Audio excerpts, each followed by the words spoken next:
കൃഷ്ണശാലിനിയുടെ ഇന്നത്തെ എപ്പിസോഡിൽ ഹോസ്പിറ്റലിലേക്ക് കാറിൽ വരുന്ന സത്യഭാമ വസുമതി പറഞ്ഞതൊന്നും സത്യമായിരിക്കില്ലേ ദൈവമേ എന്നൊക്കെ അങ്ങ് കാറിലിരുന്ന് പ്രാർത്ഥിക്കുകയാണ്. ഇതേസമയം സുസ്മിത ചിന്തിക്കുകയാണ്, അല്ല ഇനിയിപ്പോൾ ഹോസ്പിറ്റലിലേക്ക് ചെല്ലുമ്പോൾ പ്രീതിയുടെ അവസ്ഥ കാണുമ്പോൾ ശാലിനി എന്തായാലും ഔട്ടാവും, എനിക്ക് കൂടുതൽ പണിപ്പെടേണ്ടിയൊന്നും വരില്ല.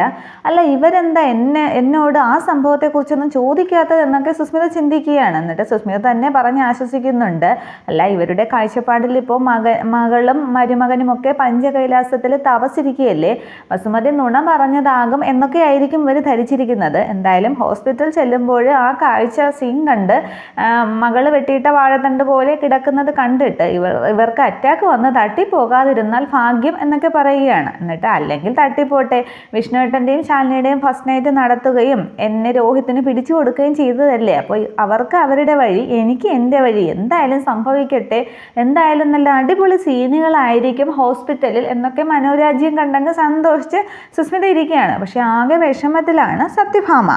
ഇതേസമയം ഹോസ്പിറ്റലിൽ പ്രീതിയുടെ കിടപ്പ് കണ്ട് സഹിക്ക വയ്യാതെ അർജുന ഐസിയുയിൽ നിന്നും പുറത്തേക്ക് ഇറങ്ങുകയാണ്. പുറത്തേക്ക് ഇറങ്ങിയ കസേരയിൽ ഇരുന്ന ശേഷം ഏട്ടനും അനിയത്തിയും തമ്മിലുള്ള പണ്ട് കളിച്ച് ചിരിച്ച് നടന്നതും തമാശ പറഞ്ഞതും ചോറ് വാരി കൊടുത്തതും ഒക്കെ ഓർത്ത് വിഷ്ണുവിന് അങ്ങ് സങ്കടം പൊട്ടുകയാണ്. വിഷ്ണു അങ്ങ് കരയുന്നുണ്ട്. എന്നിട്ട് കണ്ണീരൊക്കെ തുടച്ച് വീണ്ടും അവിടെ തന്നെ നിൽക്കുകയാണ്. തുടർന്ന് വിഷ്ണു വീണ്ടും അങ്ങ് ഐസിയുലകത്തേക്ക് കയറുമ്പോൾ ശാലിനി പ്രീതിയുടെ അടുത്തിരിക്കുകയാണ്. പ്രീതിയുടെ കൈ മുറുക്കെ ശാലിനി പിടിച്ചിട്ടുണ്ട്. എന്നിട്ട് പറയുകയാണ്, പ്രീതിക്ക് വലിയ കുഴപ്പമൊന്നും ഉണ്ടാകില്ല എന്ന് തന്നെയാണ് എൻ്റെ മനസ്സ് പറയുന്നത്, ദൈവം അത്ര പെട്ടെന്ന് നമ്മളെ ഒന്നും കൈവിടില്ലല്ലോ എന്ന് പറയുമ്പോൾ അർജുൻ അങ്ങ് സങ്കടത്തോടെ വിഷ്ണുവിനെ നോക്കുകയാണ്. ഈ സമയത്താണ് ഡോക്ടർ പരിശോധനയ്ക്കായിട്ട് വരുന്നത്. തുടർന്ന് ഡോക്ടർ ഹെലൻ പ്രീതിയെ നന്നായി പരിശോധിച്ച ശേഷം പ്രശസ്ത ന്യൂറോളജിസ്റ്റായ ഡോക്ടർ അബ്ദുൽ ഖാദറിൻ്റെ ഒപ്പീനിയൻ കൂടി വേണം, അദ്ദേഹം ഇവിടെ ഇല്ല, ഒരു വീഡിയോ കോൺഫറൻസിലൂടെ നമുക്ക് ഡിസ്കസ് ചെയ്യാം എന്നൊക്കെ പറഞ്ഞ ശാലിനിയോടും വിഷ്ണുവിനോടും ഒക്കെ പറയുകയാണ്. തുടർന്ന് നിങ്ങളൊന്ന് പുറത്തേക്ക് നിൽക്കാനായിട്ട് അർജുനോടും വിഷ്ണുവിനോടും പറയുകയാണ്. അന്നേരം അർജുൻ കുഞ്ഞിനെയും കൊണ്ട് വിഷ്ണുവും കൂടെ ഐസിയുന്ന് പുറത്തേക്ക് ഇറങ്ങുന്നുണ്ട്. തുടർന്ന് ആകെ വിഷമിച്ച് നിൽക്കുകയാണ് ശാലിനി. അന്നേരം നല്ലത് പ്രതീക്ഷിക്കും ശാലിനി, നല്ലതേ വരൂ എന്നൊക്കെ ഡോക്ടർ ഹെലൻ പറയുന്നുണ്ട്. ഇതേസമയം ശാലിനിയും അങ്ങ് ഐസിയുന്ന് പുറത്തേക്ക് ഇറങ്ങുകയാണ്. ഇതേസമയം ഹോസ്പിറ്റലിലേക്ക് സത്യഭാമയുടെ കാറും വസുമതിയുടെ കാറും ഒരേ ടൈമിൽ എത്തുകയാണ്. തുടർന്ന് സത്യഭാമ കാറിൽ നിന്ന് ഇറങ്ങുമ്പോൾ വസുമതി കുറുകെ നിൽക്കുകയാണ്.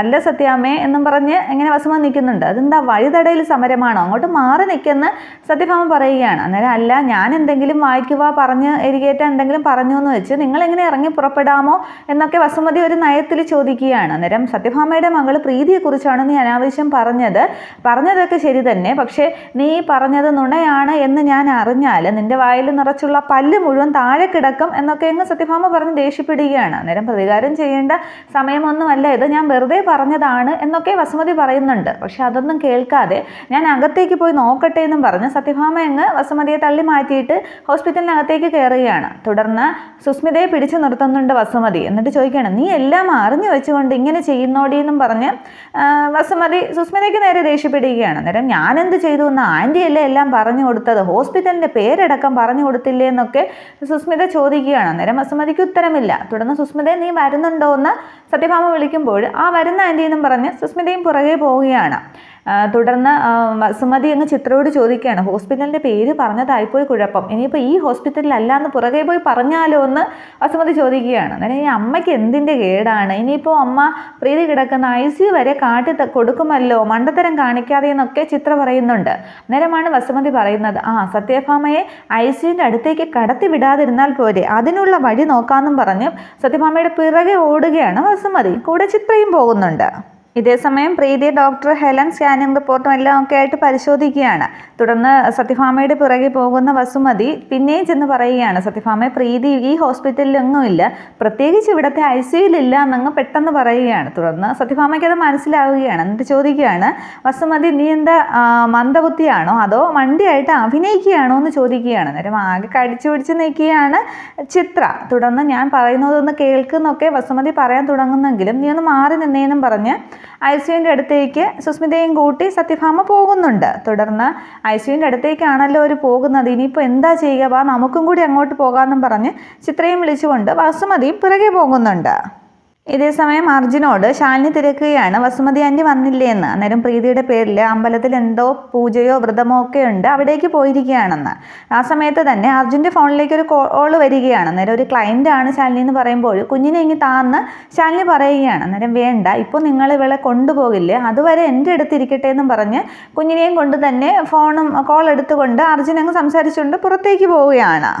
തുടർന്ന് ആകെ സങ്കടപ്പെടുന്ന വിഷ്ണു ശാലിനിയോട് പറയുന്നുണ്ട് ഇതെന്തായി തീരുമെന്ന്, ഇതിനൊരു അവസാനവും ഇല്ലല്ലോ എന്നൊക്കെ. അന്നേരം നല്ലതേ നടക്കുമെന്ന് സമാധാനിക്ക് വിഷ്ണുവേട്ടാന്നും പറഞ്ഞ് ശാലിനി അങ്ങനെ നിൽക്കുകയാണ്. ഈ സമയത്താണ് സുസ്മിതയും സത്യഭാമയും കൂടി ഐശ്വര്യൻ്റെ അടുത്തേക്ക് വരുന്നത്. വിഷ്ണുവും ശാലിനിയും കൂടി അവിടെ വെളിയിൽ നിൽക്കുന്നത് കാണുമ്പോൾ തന്നെ സത്യഭാമയും അന്തം വിടുകയാണ്. തുടർന്ന് വിഷ്ണു ഒന്നിങ്ങനെ അവിടെ നിന്ന് തന്നെ ഉറക്കെ വിളിക്കുമ്പോൾ ഇരുന്ന ശാലിനിയും അറിയാതെ എഴുന്നേൽക്കുകയാണ്. എന്നിട്ട് രണ്ടുപേരും ആകെ അന്തം വിട്ട് നിൽക്കുമ്പോൾ ദേഷ്യത്തോടു കൂടി സത്യഭാമ അവരുടെ അടുത്തേക്ക് വരുന്നുണ്ട്. തുടർന്ന് നിങ്ങൾ എന്താ ഇവിടെ എന്ന് സത്യഭാമ ഇങ്ങനെ ചോദിക്കുമ്പോൾ ഉത്തരമില്ലാതെ വിഷ്ണു ശാലിനി അങ്ങ് പരസ്പരം നോക്കുകയാണ്. അന്നേരം ഓടി വരികയാണ് വസുമതി. എന്നിട്ട് വസുമതി പറയുകയാണ് അവർക്ക് പനി, ഇപ്പോൾ കോഴിക്കോട്ട് പുതിയൊരു തരം പനി വന്നിട്ടില്ലേ നിപ്പ, അത് തന്നെയാണെന്ന് വസുമതി അങ്ങ് പെട്ടെന്ന് പറഞ്ഞൊപ്പിക്കുകയാണ്. തുടർന്ന് വസുമതിയുടെ വെപ്രാളവും പറച്ചിലും ഒക്കെ കണ്ട് സത്യഭാമ ഇങ്ങനെ ദേഷ്യത്തോടെ നോക്കുകയാണ്. തുടർന്ന് എന്താ കുഞ്ഞെവിടെ, ശ്രീമോൾ എവിടെയെന്ന് സത്യഭാമ ചോദിക്കുന്നുണ്ട്. അന്നേരം കുഞ്ഞിനെ അവർ വീട്ടിലാക്കിയിട്ടുണ്ട് എന്നിങ്ങനെ വീണ്ടും വസുമതി അങ്ങ് വെപ്രാളത്തോടു കൂടി പറയുകയാണ്. ചോദ്യവും ഉത്തരവും എല്ലാത്തിനും ഉത്തരം പറയുന്നത് വസുമതിയുടെയാണ്. വസുമതിയുടെ വെപ്രാളവും ഭാവവും ഒന്ന് കാണേണ്ടത് തന്നെയാണ്. അന്നേരം ഇവരെന്തുവായി പറയുന്നത് എന്നുള്ള രീതിയിൽ സുസ്മിത അങ്ങ് നോക്കി നിൽക്കുകയാണ്. ശാലിനിയും ആകെ അന്തം വിട്ട് നിൽക്കുകയാണ് വസുമതിയുടെ വെപ്രാളമൊക്കെ കണ്ടിട്ട്. തുടർന്ന് പൊന്നി ഇന്ന് ലീവാണല്ലോ, പിന്നെ ആരുടെ കയ്യിലാണ് നിങ്ങൾ കുഞ്ഞിനെ ഏൽപ്പിച്ചത്, വയ്യാത്ത രാഘവേട്ടൻ്റെ കയ്യിലോ അതോ പിള്ളയുടെ കയ്യിലോ എന്നിങ്ങനെ സത്യഭാമ ചോദിക്കുന്നുണ്ട്. ഇതേസമയം ഫോണൊക്കെ അറ്റൻഡ് ചെയ്ത ശേഷം അർജുൻ കുഞ്ഞിനെയും കൊണ്ട് അവിടേക്ക് വരികയാണ്. അന്നേരം അവരെ കണ്ട് അർജുൻ അങ്ങോട്ട് വരാതെ നിൽക്കുന്നുണ്ട്. ഈ സമയത്ത് ഇവരുടെ സംസാരം കേട്ടിട്ട് കുഞ്ഞിങ്ങനെ കരയുമ്പോൾ ആ കരച്ചിൽ ശബ്ദം അവരെല്ലാവരും ശ്രദ്ധിക്കുകയാണ്. തുടർന്ന് അർജുൻ കുഞ്ഞിനെയും കൊണ്ട് അവരുടെ അടുത്തേക്ക് വരികയാണ്. ഇതേസമയം സുസ്മിത ചിന്തിക്കുന്നുണ്ട് പിടി വീണു ശാലിനി, നീ നിന്ന് ഔട്ടാവും എന്നൊക്കെ സുസ്മിത അങ്ങ് ആലോചിച്ച് കൂട്ടുകയാണ്. തുടർന്ന് അർജുൻ എന്നും പറഞ്ഞ് സത്യഭാമ അർജുൻ്റെ അടുത്തേക്ക് ചെല്ലുമ്പോൾ വസുമതിയും ഓടി ചെല്ലുകയാണ്. അല്ല ആര്യത അർജുനോ, നീ പഞ്ചകൈലാസത്തിൽ നിന്ന് എപ്പോഴെത്തി, അല്ല പ്രീതി എവിടെ? പ്രീതി അവിടെ പഞ്ചകൈലാസ ക്ഷേത്രത്തിൽ വ്രതം ഇരിക്കുകയായിരിക്കും എന്നല്ലേ എന്നൊക്കെ വസുമതി അങ്ങ് വീണ്ടും ആ വെപ്രാളത്തോടു കൂടി പറയുമ്പോൾ സത്യഭാമ ദേഷ്യത്തോടു കൂടി വസുമതി ഇങ്ങനെ പിടിച്ചിട്ട് പറയുകയാണ്. വസുമതി, ഇനി നീ ഒരക്ഷരം മിണ്ടിയാൽ നിന്റെ പല്ലുകളെല്ലാം ഞാൻ അടിച്ച് താഴെ ഇടുമെന്ന് പറയുകയാണ്. അന്നേരം ചിത്ര വിചാരിക്കുന്നുണ്ട് അമ്മയ്ക്ക് കിട്ടേണ്ടത് കിട്ടിയപ്പോൾ അങ്ങ് മനസ്സ് സമാധാനമായല്ലോ എന്ന്. തുടർന്ന് ശാലിനിയോടും വിഷ്ണുവിനോടും എല്ലാവരോടുമായിട്ട് സത്യഭാമ ചോദിക്കുകയാണ് പ്രീതി എവിടെ, എൻ്റെ മകള് പ്രീതി എവിടെയെന്ന് ചോദിക്കുമ്പോൾ ആർക്കും ഉത്തരമില്ല. എല്ലാവരും അങ്ങ് മുഖം കുനിച്ച് നിൽക്കുകയാണ്.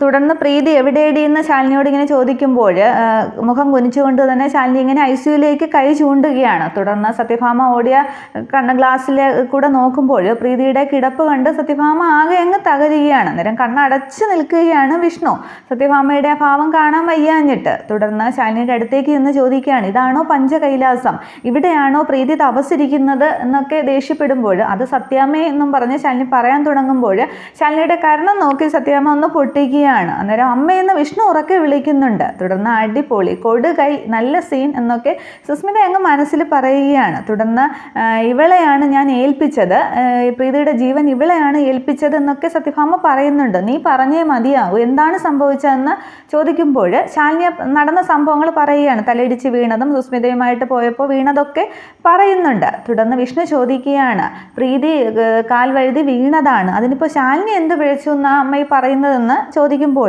ചെയ്യേണ്ട സമയത്ത് ചെയ്തിരുന്നെങ്കിൽ ഇങ്ങനെയൊന്നും സംഭവിക്കില്ലായിരുന്നു, ഞാനതൊക്കെ ഇവളെയല്ലേ ഏൽപ്പിച്ചതെന്ന് പറഞ്ഞ് ശാലിനി അങ്ങ് സത്യഭാമ കുറ്റപ്പെടുത്തുകയാണ്. പ്രീതിയുടെ ജീവന് ഭീഷണി ഉള്ളത് കൊണ്ടല്ലേ സിദ്ധം ജപിച്ചെന്ന യന്ത്രവുമായിട്ട് നിങ്ങളെ പഞ്ചകൈലാസത്തിലേക്ക് വിട്ടത്, അതിവിടെ ഉപേക്ഷിച്ചിട്ട് നിൻ്റെ ഒപ്പം ഇവള് ഹണിമൂൺ ആഘോഷിക്കാനായിട്ട് വന്നതാണോ എന്നൊക്കെ ചോദിക്കുമ്പോൾ വിഷ്ണു അങ്ങ് ഉത്തരമില്ല നിൽക്കുകയാണ്. തുടർന്ന് സത്യഭാമ പറയുന്നുണ്ട് അവിടെ സ്ഥാപിച്ചത് യഥാർത്ഥ യന്ത്രമല്ലായിരുന്നു എന്ന് ഇവൾക്ക് നേരത്തെ അറിയാമായിരുന്നു. ഇവള് വീട്ടിൽ വന്നപ്പോഴാണ് ഇവള് ചെയ്ത പ്രീതിക്ക് ആപത്തുണ്ടായപ്പോഴാണ് ഇവള് ചെയ്ത നീചകൃത്യത്തിൻ്റെ തിരിച്ചറിവ് ഇവൾക്കുണ്ടായത്. അതുകൊണ്ടാണ് ശാരദാമ്മയുടെ സാരത്തുമ്പിൻ്റെ മറവ് ഇവള് സ്വീകരിച്ചത്. ശ്രമിച്ചത്, എന്നെ പറ്റിക്കാൻ വേണ്ടിയാണ് ഇവളിതൊക്കെ കാട്ടിക്കൂട്ടിയത് എന്നൊക്കെ അങ്ങ് സത്യഭാമ പറയുമ്പോൾ വിഷ്ണു പറയുന്നുണ്ട്, അങ്ങനെയൊന്നും അല്ലമ്മേ, സംഭവിച്ച കാര്യങ്ങൾ ഇങ്ങനെയാണെന്നൊക്കെ പറയുമ്പോൾ നിന്നെയും അർജുനെയും ഒക്കെ ഇവള് മണ്ടിയാക്കുകയാണ് ചെയ്തത്, ഇവള് മിടുക്കി തന്നെയാണ്, കേമത്തരം തന്നെയാണ് കാണിച്ചത് എന്നൊക്കെ പറയുന്നുണ്ട്. ഇനിയിപ്പോൾ അപ്പോൾ വിഷ്ണു പറയുകയാണ്, അമ്മയുടെ ഹാർട്ട് പേഷ്യൻ്റ് ആയതുകൊണ്ടാണ് അമ്മ ഇത് അറിയിക്കാഞ്ഞതെന്ന് പറയുന്നുണ്ട്. അന്നേരം അതുകൊണ്ടൊന്നുമല്ല, ഇവള് നിങ്ങളെല്ലാവരെയും മണ്ടിയാക്കുകയായിരുന്നു, ഞാൻ അറിയുന്നതിന് മുമ്പേ പ്രീതിയെ പെട്ടെന്ന് ചികിത്സിച്ച് ഭേദമാക്കാനാണ് പിന്നീട് ഇവള് ശ്രമിച്ചത് എന്നൊക്കെ പറയുമ്പോൾ സുസ്മിത എന്തിക്കുകയാണ്, ആഹാ ഇങ്ങനെ ഒരു ടെസ്റ്റ് ആൻറ്റി ഉണ്ടാക്കിയോ, അപ്പോൾ പിന്നെ എൻ്റെ പണി കുറച്ചു മതി, ഇനി എനിക്ക് കണ്ടു നിന്നാൽ മതി എന്നൊക്കെ സുസ്മിത ചിന്തിച്ചിരിക്കുകയാണ്. തുടർന്ന് സുസ്മിത ഇങ്ങോട്ട് പിടിച്ചിട്ട് സത്യഭാമ ചോദിക്കുന്നുണ്ട്, കൂടെ നടക്കുമ്പോഴും എൻ്റെ മോൾ ഇങ്ങനെ ഒരു അവസ്ഥയിൽ കിടക്കുകയാണെന്ന് നിനക്കെങ്കിലും പറഞ്ഞുകൂടായിരുന്നോ എന്ന്. അന്നേരം സുസ്മിത ഉടനെ തിരിയുകയാണ്. സുസ്മിത പറയുകയാണ്, പലതവണ ഞാൻ ആൻറ്റിയോട് പറയണമെന്ന് ആഗ്രഹിച്ചതാണ്, പക്ഷേ